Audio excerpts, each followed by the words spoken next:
Olá, boa noite. Projeto da UFO mobiliza a sociedade para o monitoramento e controle do mosquito Aedes aegypti, transmissor da dengue e de outras doenças. Você vai saber mais sobre como cada um pode ajudar a combater o mosquito. No quadro Editais UFO tem vagas abertas para concursos em várias partes do Brasil. O Jornal da UFO está começando.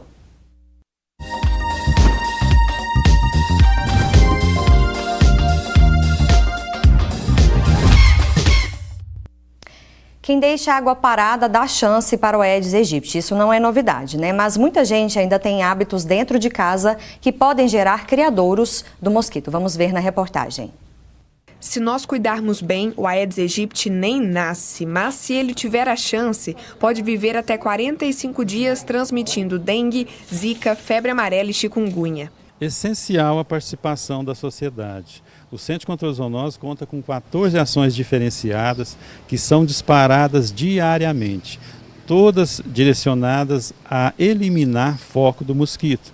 Nós fazemos ação de bloqueio, fazemos a visita domiciliar, colocamos peixe em piscina, visitamos imóveis que estão imobiliárias, uma gama de ações.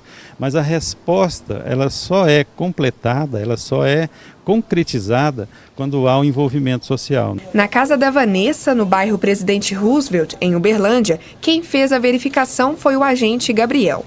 A casa da Vanessa tem piscina, está em reforma e poderia ser um ambiente propício para água parada e foco do mosquito. Mas eu vou conversar com o agente Gabriel. Agente, o que você percebeu aqui na residência? Bom, como você mesmo disse, aqui é uma casa que tem bastante situações propícias à proliferação, ao desenvolvimento do mosquito.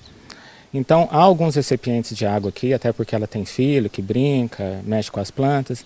Então, não achamos focos, mas a orientação foi que não deixar muito tempo essas águas acumuladas e ao trocar, sempre estar tendo cuidados com alguma bucha, esfregando as paredes do recipiente, porque o ovo ele dura muito tempo sem água.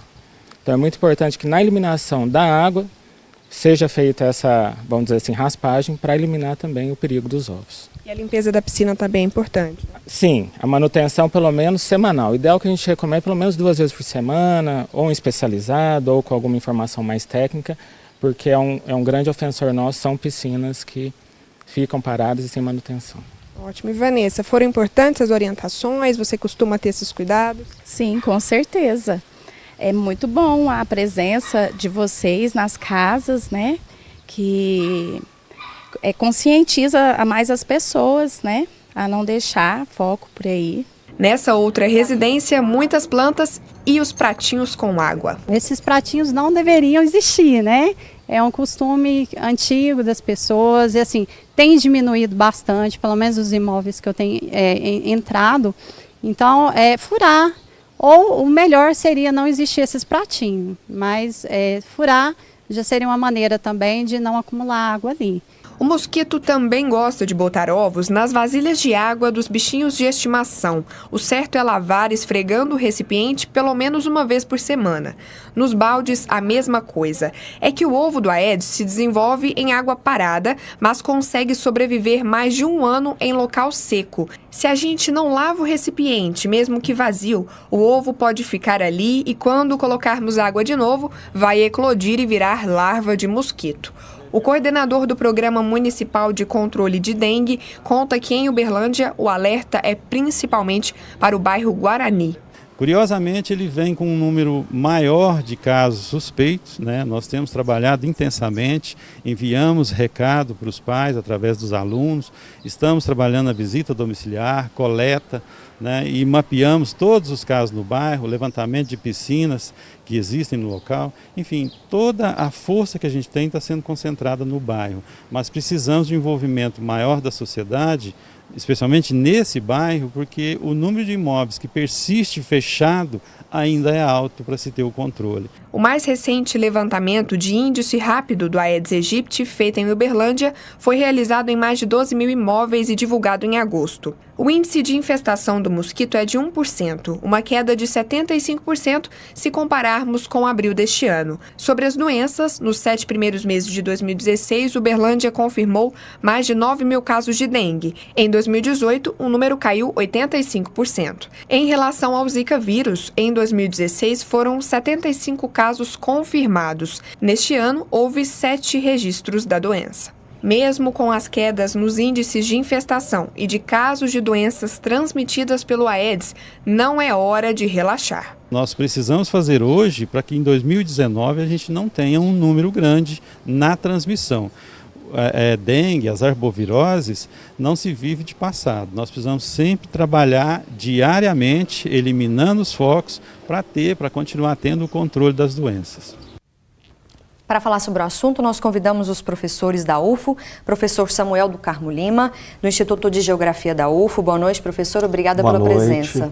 Boa noite. Ao meu lado está também o professor João Carlos de Oliveira, que é docente da Escola Técnica de Saúde da UFO. Boa noite, professor. Boa noite, obrigado.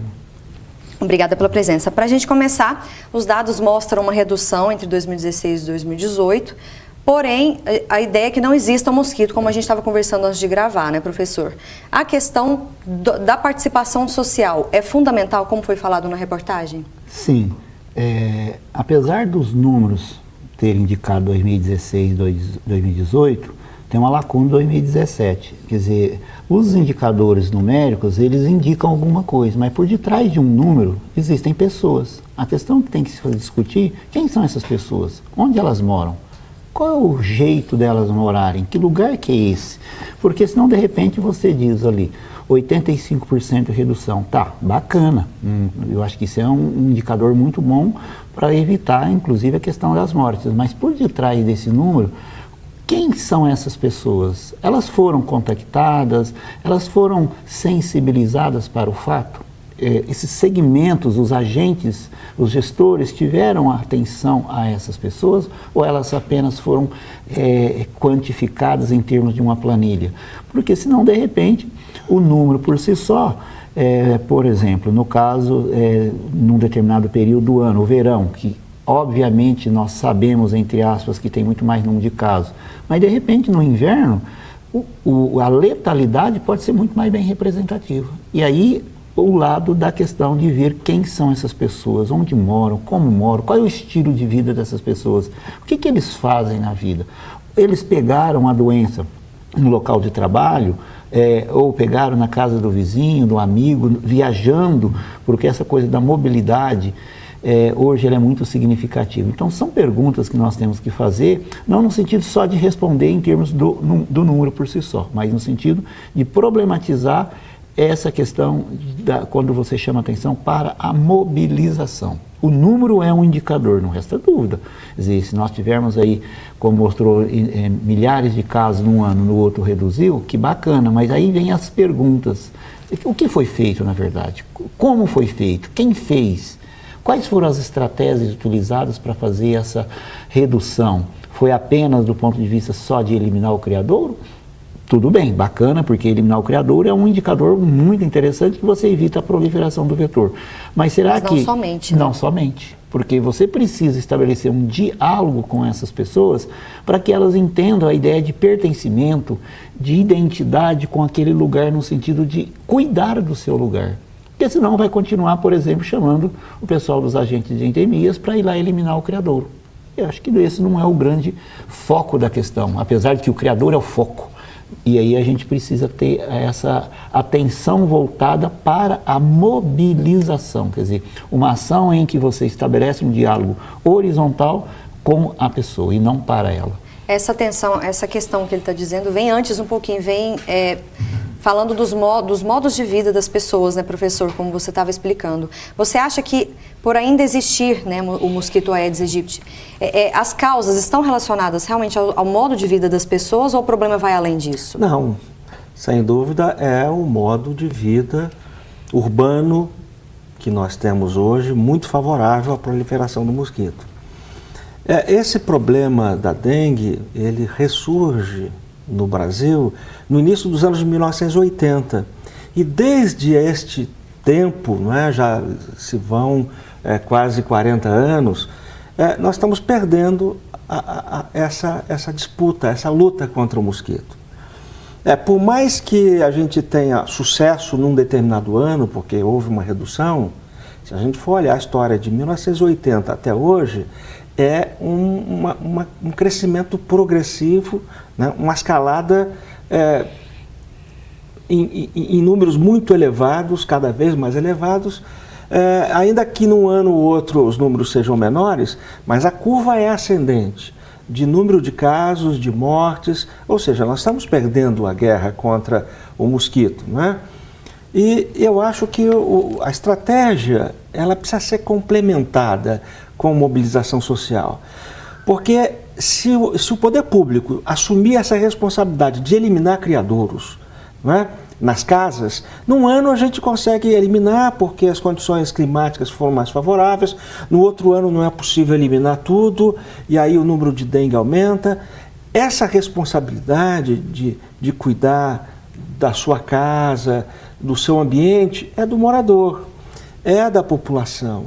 Então, o que a gente tem que fazer? Continuar fazendo a vigilância, a fiscalização, as visitas domiciliares, mas a gente tem que criar um pacto com a sociedade para que cada um cuide da sua casa e se for assim, a gente elimina o mosquito. Então, está faltando efetivamente uma ação mais enérgica, mais focada na mobilização, no pacto com a sociedade, para cada um limpar a sua própria casa. Eu acho que não é multando a população, não é culpando a população, é reconhecendo que a gente tem um modo de vida urbano, né, na organização do nosso domicílio, que é favorável ao mosquito. E a gente precisa agora reverter essa situação, colocando todos nós, a população inteira, mobilizada e motivada a trabalhar em favor de um ambiente mais saudável, sem a presença do mosquito. O engajamento social, né? Exato. Já a gente continua falando. Falando nesse assunto, a nossa equipe de reportagem conversou com um infectologista sobre os sintomas das doenças transmitidas pelo Aedes aegypti e também sobre os riscos da automedicação. Olha só. Olá para você que acompanha o Jornal da UFO. Bom, a dengue é um assunto que sempre tem que ser comentado em qualquer época do ano. E sempre tem muita gente também com várias dúvidas sobre a dengue, sintomas e tratamento. Para falar sobre isso, eu vou conversar agora com o infectologista José Humberto, que vai explicar melhor sobre isso para a gente. Doutor, para começar o nosso bate-papo, eu queria que o senhor me explicasse a automedicação, que é um risco que as pessoas sempre cometem quando sentem o sintoma da dengue, não é verdade? Isso, na verdade, em qualquer doença causada pelo Aedes, no caso aí estamos falando de dengue, mas vão também ser envolvidas chikungunya, zika,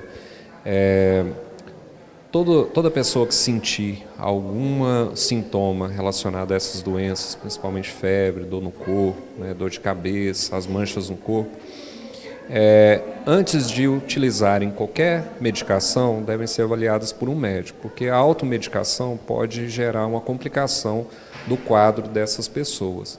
Por exemplo, se a pessoa for usar uma automedicação que envolve aí, medicações que alteram, por exemplo, as plaquetas, elas podem ter problemas, como são os anti-inflamatórios, né, que são muito comuns hoje no comércio, né? Você utilizar aí uma medicação de clofenaco, nimesulida, um AS, e isso pode complicar muito o quadro dessa pessoa que eventualmente poderia evoluir bem, mas pelo uso da automedicação isso pode ser complicado. E às vezes até a automedicação que poderia ser prescrita, como um paracetamol, que é muito comum no uso, né, da dengue, mas dependendo da dose, se a pessoa tomar essa dose por automedicação errada, ela pode também sofrer problemas, como por exemplo problemas no fígado. Certo. E qual que é a diferença entre zika, chikungunya e dengue? Porque tem muitas pessoas que ainda não sabem diferenciar. As diferenças são pontuais, são até às vezes discretas e às vezes são difíceis de serem observadas na prática. Mas dessas doenças vinculadas pelo Aedes, a dengue, a zika e a chikungunya, algumas têm algumas peculiaridades. A dengue, a peculiaridade talvez mais explícita dela é que causa muita dor no corpo, muita dor de cabeça, dor atrás dos olhos. É um quadro em que tem muita artralgia, né, dor nas juntas, então assim, realmente aquela pessoa fica extremamente debilitada e por conta de dor. A febre ocorre também nesses casos e algumas manchas no corpo podem acontecer, mas a dor no corpo é o que chama mais a atenção. No caso da Zika, o que chama mais atenção são as manchas na pele e os olhos também vermelhos, como se tivesse uma conjuntivite. Isso é o detalhe da Zika. E a chikungunya, o que mais chama atenção é como se a pessoa tivesse um reumatismo agudo, uma artrite. Apesar que ela pode ter tanta febre, também as manchas, toda a dor, mas o que mais chama atenção no chikungunya é que as juntas do corpo ficam inchadas, ficam doloridas, ficam vermelhas. Então aquela pessoa fica com as juntas, como se conhece, travadas, né, entrevadas. Então é isso que seria uma diferença assim, clínica que a gente tem que observar nessas doenças. Veja agora como deve ficar o tempo amanhã.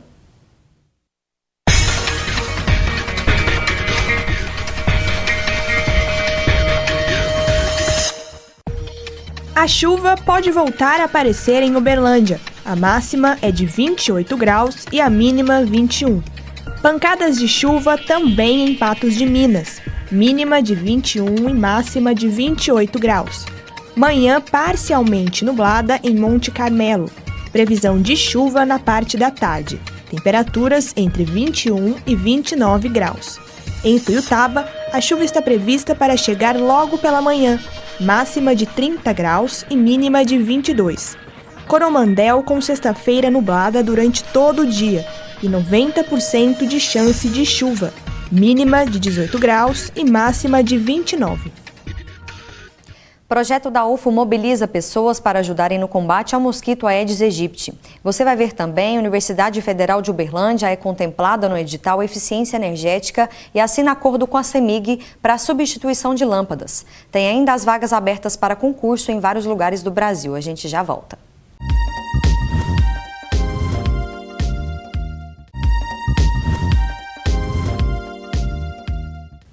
A UFO assinou acordo com a CEMIG em Belo Horizonte para substituir lâmpadas fluorescentes pelas de LED no campus Santa Mônica. A universidade foi contemplada no edital Eficiência Energética e a repórter Letícia Brito conta mais pra gente.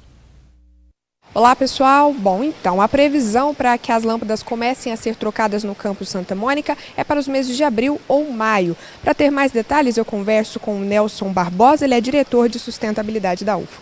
Nelson, bom, para começar, por que trocar as lâmpadas fluorescentes pelas de LED? A gente economiza? Sim, ela tem uma durabilidade maior, ela tem uma eficiência similar. E ela tem alguns benefícios que, além da troca de energia, que é da redução do consumo de energia, que é a questão dos benefícios acessórios, que ela, no final da sua vida útil, ela não gera um resíduo tóxico e ela também necessita de menos mão de obra para manutenção. Tem uma previsão em valores?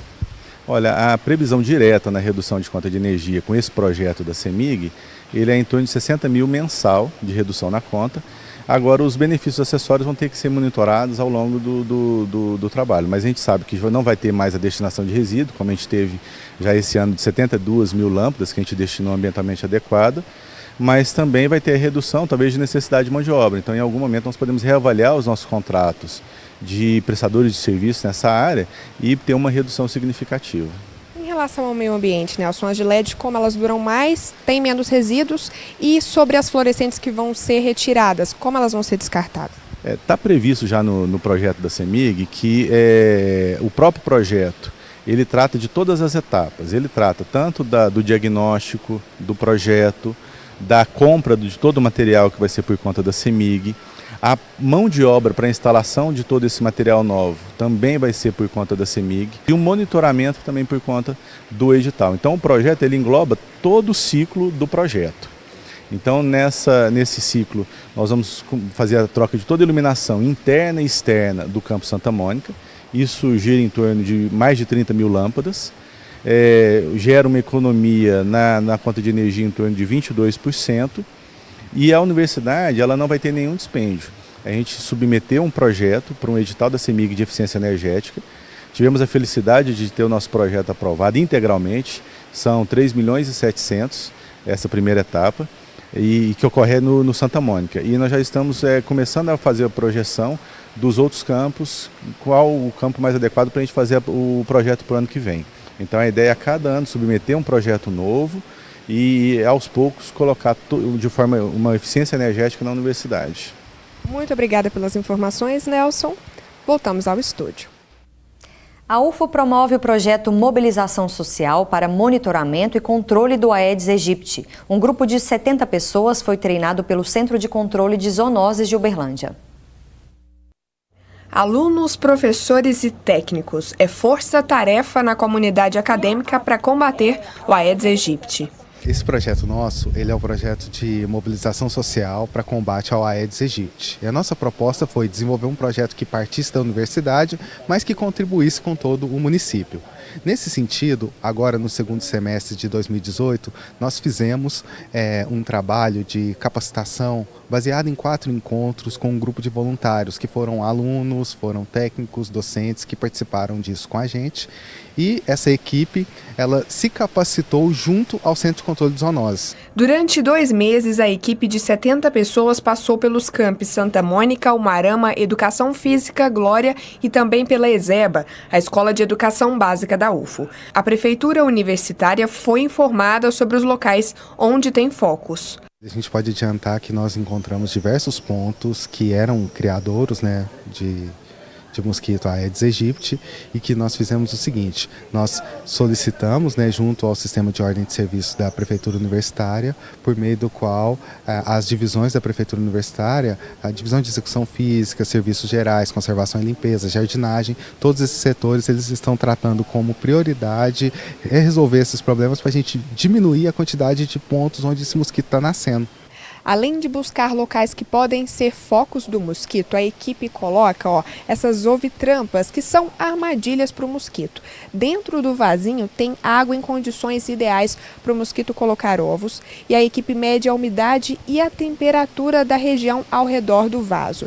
Você pode ver também que tem uma paleta dentro do vaso. Eles retiram a paleta a cada semana, levam para o laboratório para verificar a quantidade de ovos que tem nela. Comparando os resultados de cada semana, a equipe identifica se o número de ovos aumentou, diminuiu ou permaneceu igual. Os dados serão enviados para o Centro de Controle de Zoonoses de Uberlândia. Paulo faz estágio no lugar de onde veio a ideia dessa mobilização para controlar o Aedes. O estudante é estagiário no projeto Sala Verde UFO Sustentável. O papel do Sala Verdes é um papel desenvolvido aliado ao Ministério do Meio Ambiente, que a gente promove diversas capacitações, diversos trabalhos a campo que a gente faz, juntando a comunidade acadêmica e aproximando isso junto com a Diretoria de Sustentabilidade da Prefeitura Universitária.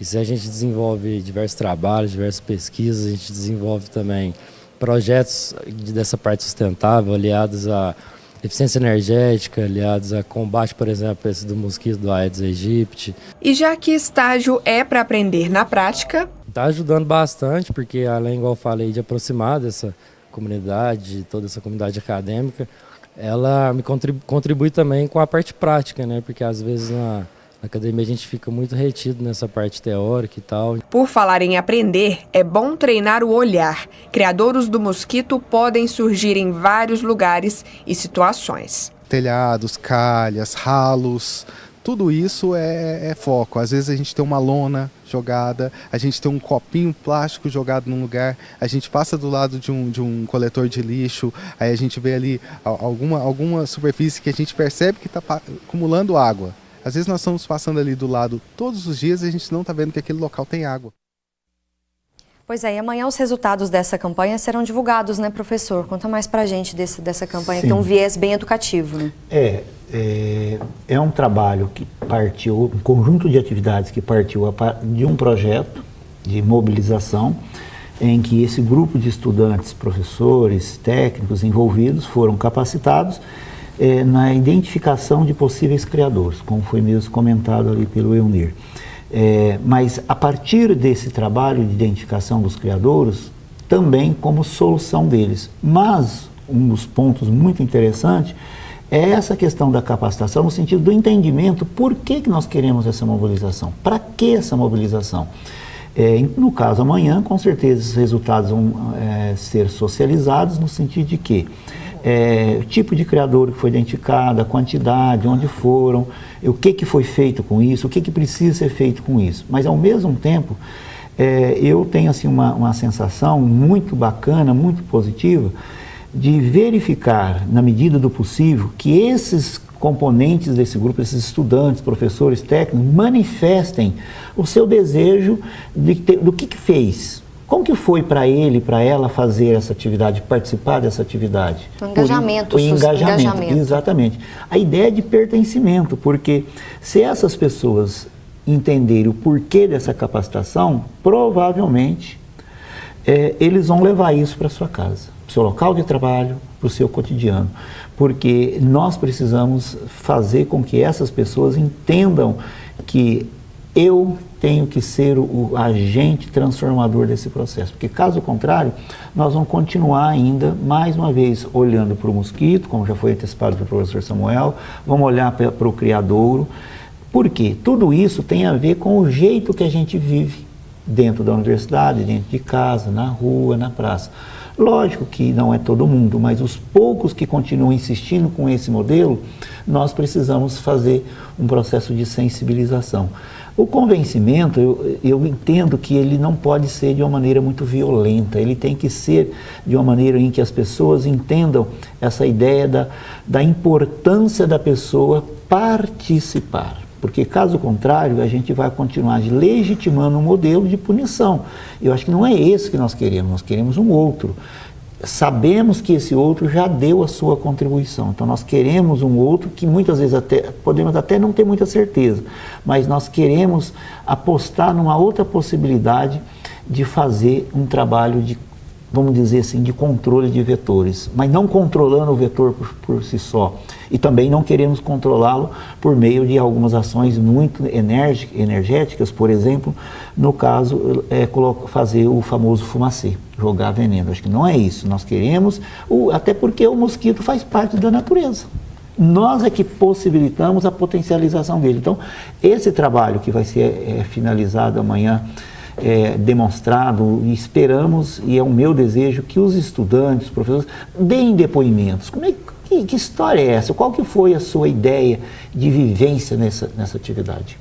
Acho que resumindo, é que o sujeito seja protagonista nesse processo, com certeza, né, professores, como a gente estava conversando. Veja agora as vagas abertas para concurso.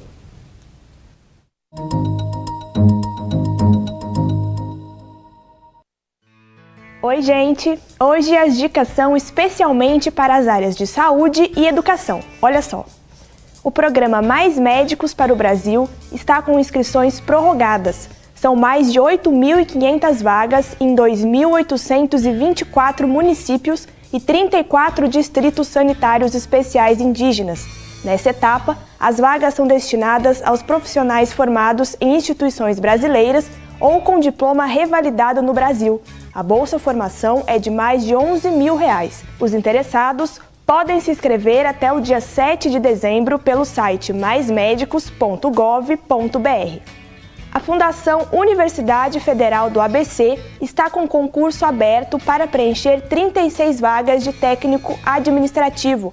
As oportunidades são para assistente em administração, técnico de laboratório, área mecatrônica, técnico de laboratório, área química, técnico de tecnologia da informação, técnico em audiovisual, técnico em segurança do trabalho, administrador, bibliotecário, documentalista, engenheiro, área mecânica, pedagogo e psicólogo na área de psicologia da saúde, com vagas para nível técnico e superior. A remuneração pode chegar a R$ 4.180.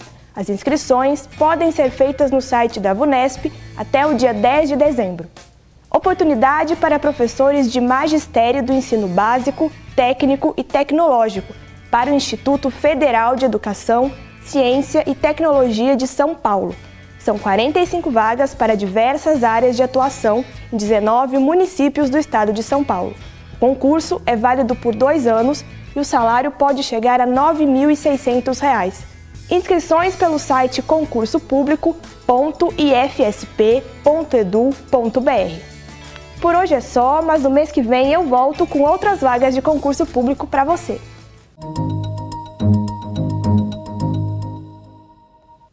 O Jornal da UFO fica por aqui. Obrigada, professor João Carlos, pelas informações. Nós agradecemos. Até uma próxima oportunidade. Obrigada também, professor Samuel. Seja sempre bem-vindo. Nós é que agradecemos a possibilidade de participar desse jornal.